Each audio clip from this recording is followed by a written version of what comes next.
This week, we've been looking at stress and at reduction, two fundamental mechanisms within the prominence system of English syllables, and ones which many students have difficulty with. This is the diagram that we started the week with.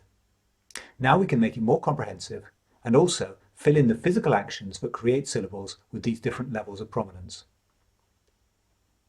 This is a more complete version of the diagram, and I'll run through the elements that we've added.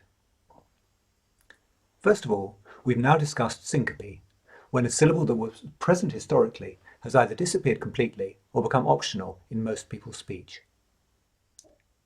But mostly this week, we've been looking at the physical basis for stress and reduction. For reduction, it is articulation in the mouth which creates the two types of schwa family members, always produced without a stress pulse. Below that in the diagram, it is respiratory system pulses, felt most easily in the abdominal muscles, that create stress. As you now know, we think that teaching pronunciation is like teaching people to dance or coaching a sport. If a golfer swings the club correctly, the result will be good. Similarly, rather than getting students to listen and copy auditory models of reduction and stress, we teach them to do the things that native speakers do. The result automatically sounds right, and the students can do it again in and outside the classroom because they know what they did to get it right. The complete version of the diagram also shows how accenting, intonation, is also a physical phenomenon. It's created by the action of the vocal folds within the larynx.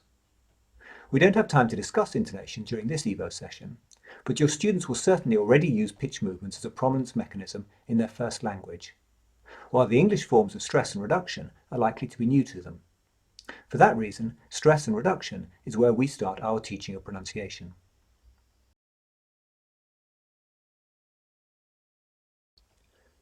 So this is the complete picture of prominence relations in English. You can download it from the Schoolology page.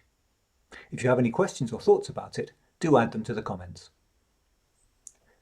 Finally, let me say a few more words about stress and reduction, firstly from a perceptual and then from a production point of view.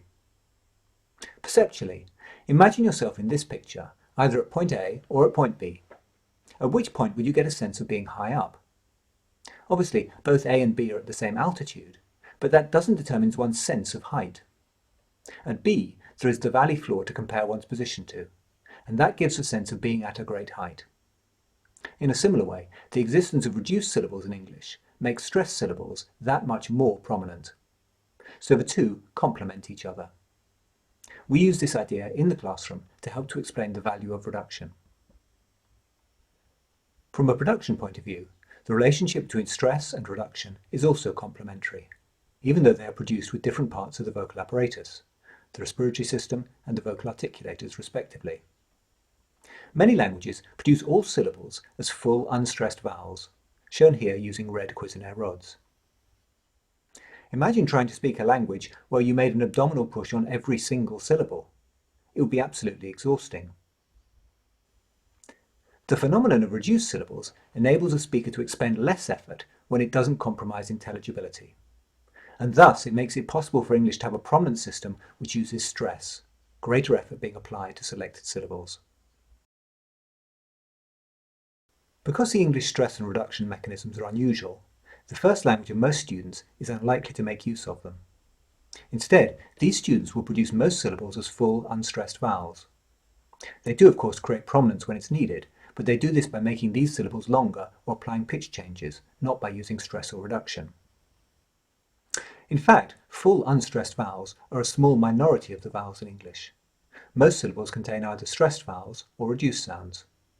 This is a typical distribution. So it is essential that students master the mechanisms that we have been dealing with this week. And when they do, the foundation will be in place for their pronunciation of English to be excellent.